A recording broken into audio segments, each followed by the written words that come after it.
அன்பார்ந்த பக்தி பிளானட் நேயர்களுக்கு வணக்கம். இப்பொழுது நாம் காணப்போகும் தலைப்பு உலகம் அழியும் அழியாது. ஆம், இந்த நியூஸ், இந்த தலைப்பு ட்ரெண்டிங்காக போய் கொண்டிருக்கிறது. எதை திறந்தாலும் உலகம் அழியப் போகிறது, இந்தியா அழியப் போகிறது, சைனா போகும், ஜப்பான் போகும், இதே எதில் பார்த்தாலும் இதே தான். அதெல்லாம் ஒன்றும் அழியாது. காரணம், அழியறதுக்கு இன்னும் பல வருஷம் இருக்கு. ஆளாளுக்கு ஒன்று சொல்லி இருக்கிறவங்கள பயமுறுத்தி இப்படி ஆயிடும் அப்படி ஆயிடான்னு தப்பா நினைக்க வேணாம். நானும் அஸ்ட்ராலஜர் தான். என்ன சொல்றேன்னா, அழியறப்போ அழியட்டும். ஏன் சும்மா அழியப்போகுது, அது வரப்போகுது, இது வரப்போகுது, வாங்க பாபா சொன்னாரு, அவர் ப்ரொடக்ஷன் பண்ணி சொன்னாரு, யாராரோ சொன்னாங்க, வெளிநாட்டுலாம் சொன்னாங்க. தேவையே இல்லை. காரணம், இந்த அழிவு ஆண்டவன் கையில் இருக்கிறது, படைப்பு ஆண்டவன் கையில் இருக்கிறது. சிறு எக்ஸாம்பிள். இப்போது நான் என்ன சொல்வேன் என்றால், இப்பொழுது வரக்கூடிய காலம் அழியக்கூடிய காலம் அல்ல. வெள்ளம் வரலாம், அதாவது எர்த்குவேக், நில அதிர்வு வரலாம், பூகம்பம் வரலாம். அழிந்து விடாது. ஏன் 1ஆம் தேதி, கடந்த 1ஆம் தேதி ஜனவரி ஜப்பானிலே பூகம்பம் அழிந்து விட்டதா? ஏதோ ஒரு பகுதி, ஏதோ ஒரு இடம் அது அழிவு பெற்றது, மற்றதெல்லாம் இருக்கிறது. கலங்கவில்லை. அவர்கள் என்ன செய்தார்கள்? அழிவது அழியட்டும், நாம் தொடர்ந்து அதை காத்து வருவோம். அந்த ஒரு மன தைரியம் இருக்க வேண்டும். ஆனால் நம்முடையவர்கள் என்ன செய்கிறார்கள்? ஐயோ, புலி வருகிறது, புலி வருகிறது, இப்படி சொல்லியே கிளி கொடுத்து விடுகிறார்கள். அந்த கிளியில் படுத்துக் கொள்வது உண்டு. காரணம், எனக்கு தெரிந்து 1979 ஜூன் ஜூலை அந்த மாதத்திலே ஸ்கைலாப் ஒன்று, விண்கலம், அது விழப்போகிறது என்று சொல்லி ஒரு கிராமத்தில் இருப்பவர்கள் பயந்து, ஐயோ நாம் எல்லாம் இறந்து விடுவோம் என்று பயந்து, இருப்பதையெல்லாம் தின்று, இருப்பதையெல்லாம் விற்று, நாளை போக போகிறோம் மச்சான், நாளை போயிடுவோம், என் மாப்பிள்ளை நாளைக்கு போயிடுவோம், ஆளை வெட்டு கோழியை வெட்டு, இருக்கிற வரைக்கும் நல்லா இருப்போம்னு எல்லாத்தையும் சாப்பிட்டு கடைசியில மறுநாள் அந்த விண்கலம் கடல்ல தான் போய் விழுந்தது. வித்தவன் வித்தான், கடைசியில ஒண்ணுமே இல்லாதவன் அலையிறான். ஏன் சொல்றேன்னா, ஒரு மனுஷனை பயமுறுத்தக்கூடாது, பயமே நம்மளை சாகச்சிடும். சின்ன எக்ஸாம்பிள். இப்பொழுது இந்த குரு மே மாதம் 1ஆம் தேதி, மே 1ஆம் தேதி மாறுது. எங்கிருந்து? மேஷத்திலிருந்து ரிஷபத்திற்கு போகிறது. எந்த சாரத்திலே? கிருத்திகை நட்சத்திரத்திலே சூரியன் சாரத்துக்கு போகிறது. சரி, அப்படி போகும் குரு எப்படி அழிக்கும்? யோசித்து பாருங்கள். காரணம், ரிஷபத்திலே குரு போகிறது. போய் அந்த குரு 5ஆம் பறவையாக கண்ணில் இருக்கும் கேதுவை பார்க்கிறது. சாதாரணமாக கேதுவை பார்த்தால் தெய்வ அனுகிரகம் அதிகம் இருக்கும். அதே நேரத்திலே இது பெரிய யோகத்தை கொடுக்கும்.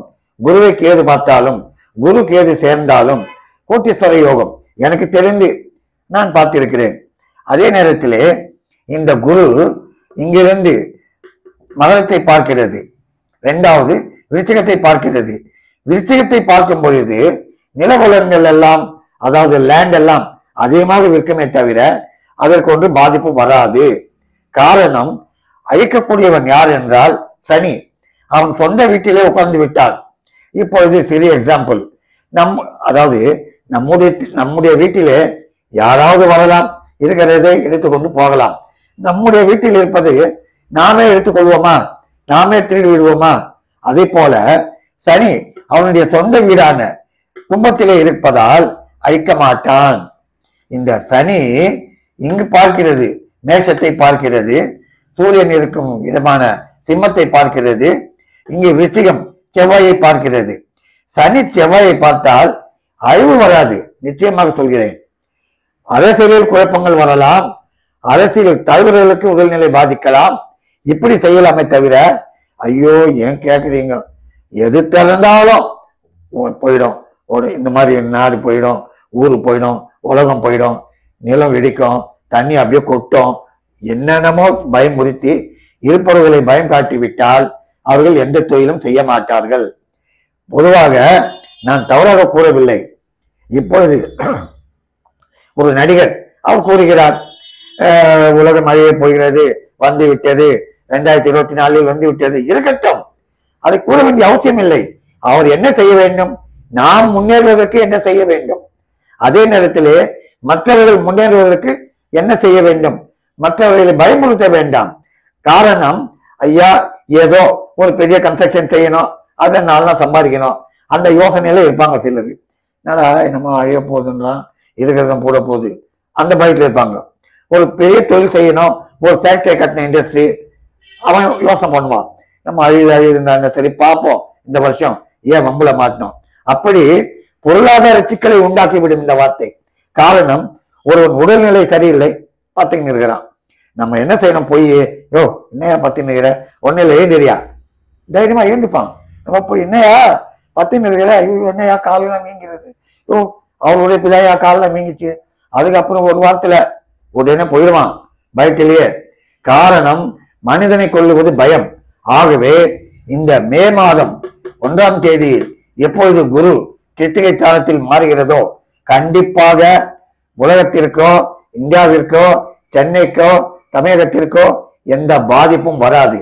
பாதிப்பு என்றால் சிறு சிறு பாதிப்பு வரலாம், எல்லாமே அழிந்து விடுமா? நமக்கு உடல்நிலை சரியில்லை என்று வைத்துக் கொள்வோம், ஒரு ஜுரம் வந்து விட்டது, உடனே பிரச்சனை வந்து விடுமா? அதற்கு வேண்டிய டேப்லெட் சாப்பிட்டா சரியா போகுது. அதே போலத்தான் இந்த குரு அழகாக அருமையாக இந்த இடத்தை பார்ப்பதால், தனி சூரியனுடைய இடத்தை பார்ப்பதால் கெடுக்காது. ஒன்றே ஒன்று செய்யும். என்ன செய்யும் என்றால், அரசியலில் தான் திருப்பங்கள் உண்டாக்கும், அரசியல் தலைவர்களுக்குத்தான் திருப்பத்தை உண்டாக்கும், பல சிக்கல்கள் உண்டாக்கும், போலீஸ் துறைக்கும் நீதித்துறைக்கும் சச்சரவு வரலாம். அது வேண்டுமானால் செய்யலாமே தவிர இந்த உலகம் அழியும் அழியாது. அதாவது ஒரு படத்திலே ஒரு காமெடியன் சொல்லுவார், வரும் வராது, அப்படிதான் ஆகிறது இப்பொழுது. ஆகவே நீங்கள் பயப்பட வேண்டாம். ஸ்ரீ துர்காதேவி அருளால் கூறுகிறேன், நிச்சயமாக எந்த பாதிப்பும் வரப்போவதில்லை. நீங்கள் தைரியமாக செய்ய வேண்டிய காரியத்தை செய்த முன்னேறுங்கள்.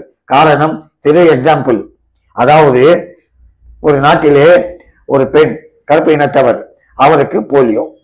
உடனே அவருடைய தாய் அந்த குழந்தையை மண்ணிலே காலை புதைத்து நிற்க வைத்து பல வருடங்களாக நிற்க வைத்து சிறிது சிறிதாக செய்து அந்த குழந்தையினுடைய சகோதரி வளர்ந்து விட்டார்கள், கையை பிடித்து கொண்டு நடக்க வைத்து அருமையாக நடந்து படிப்படியாக முயற்சி செய்து அந்த பெண் ரெக்கார்ட் பிரேக் செய்தாள்.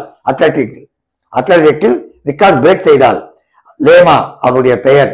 நீங்கள் வேண்டுமானால் கூகுளில் பாருங்கள்.